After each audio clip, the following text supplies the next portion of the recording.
Un traumatisme psychique est une réaction émotive persistante qui fait suite à un événement extrêmement éprouvant et stressant de la vie. Par exemple, la mort d'un être cher, une déception amoureuse, le rejet d'une personne importante pour vous. Dans la plupart des cas, le choc est provoqué par un événement négatif. Souvent, les personnes n'ont pas conscience du caractère traumatique de l'événement et ce n'est qu'après coup, parfois après plusieurs semaines ou plusieurs mois, que des symptômes traumatiques apparaîtront. Voici 8 signes que vous avez un traumatisme psychique non guéri.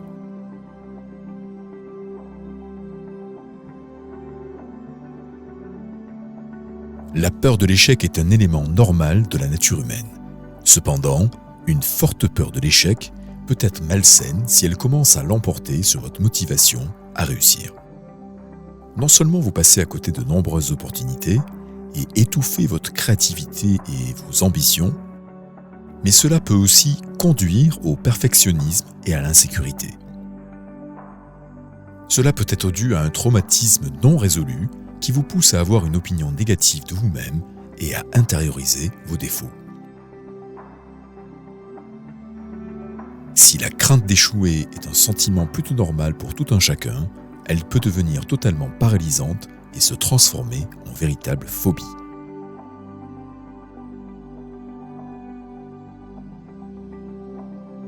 À la différence de la peur de l'échec, la peur du succès est bien plus insidieuse, parce qu'elle est quasiment toujours inconsciente. Mais ce n'est pas la peur du succès en soi qui est le problème, mais plutôt la peur des effets secondaires du succès dont beaucoup peuvent être réellement appréhendés. Lorsque vous évitez une chose dont vous avez peur, que ce soit consciemment ou inconsciemment, vous renforcez automatiquement le comportement d'évitement. Donc lorsque vous évitez, même sans le savoir, de travailler sur votre objectif à cause d'une peur cachée du succès, vous renforcez en fait votre habitude à tout retarder. Et le temps passant, il devient de plus en plus dur de passer à l'action. Sournois, n'est-ce pas ? Se demander « qu'arrivera-t-il si je réussis ?» peut résoudre ce problème parce que cela concentre votre attention consciente sur ces peurs. La peur a tendance à se rétracter devant un examen direct, ce qui facilite votre passage à l'action. Le conditionnement comportemental subconscient s'affaiblit lorsque l'on en fait un examen conscient.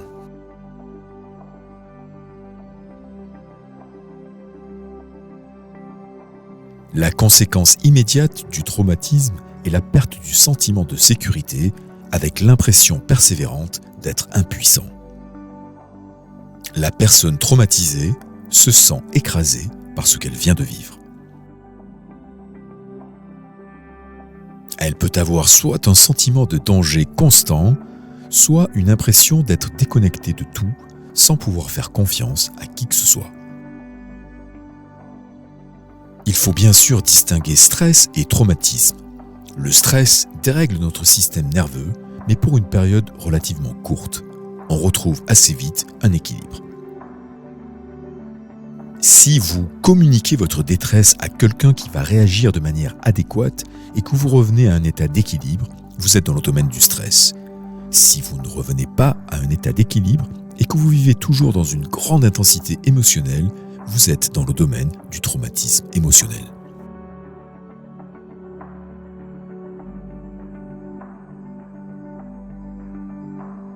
La majeure partie de vos comportements est dictée par votre subconscient.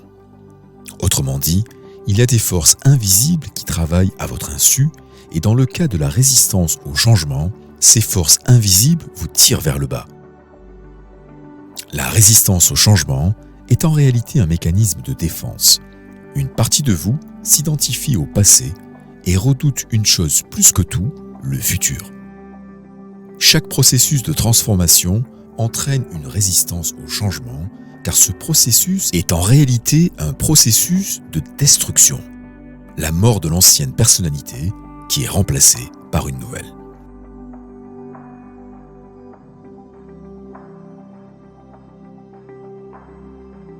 Les difficultés de concentration peuvent être liées au manque de sommeil, à l'impulsivité, aux pensées intrusives, aux préoccupations.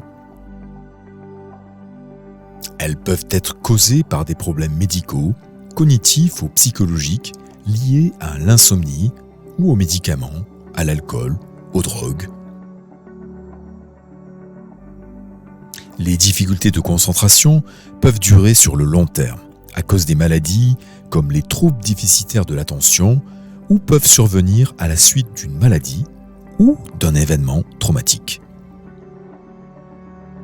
La fatigue et le stress émotionnel peuvent causer des problèmes de concentration chez la plupart des gens. Des changements hormonaux, tels que ceux rencontrés lors de la ménopause ou de la grossesse, peuvent également influer sur la façon de penser et de se concentrer. Les problèmes de concentration, lorsqu'ils sont présents à un degré excessif, sont également caractéristiques pour certaines affections physiques et psychologiques.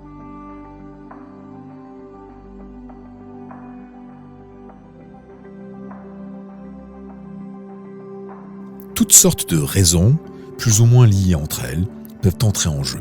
D'abord, les difficultés de communication. Ensuite, le manque de confiance en soi. Ceux qui m'aident vont forcément s'apercevoir que je ne fais pas tout bien, ils vont me juger, me critiquer. C'est particulièrement vrai si l'opinion des personnes en question vous tiennent particulièrement à cœur. Reconnaître que nous avons besoin des autres nécessite une bonne dose d'humilité et de simplicité.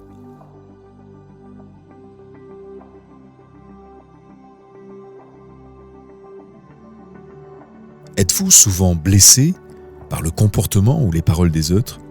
Si la réponse est positive, c'est que vous avez quelque chose à régler de votre passé, qui n'est pas réglé et qui se répète sans cesse jusqu'à ce que vous compreniez.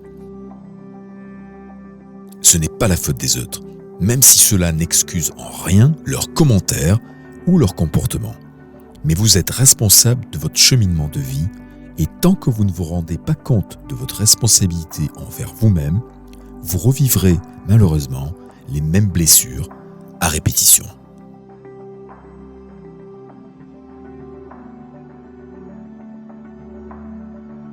Les dégâts sur l'estime de soi sont très fréquents à la suite d'un traumatisme psychique. Beaucoup de victimes d'un traumatisme se culpabilisent et se dévalorisent alors qu'elles n'ont fait que subir.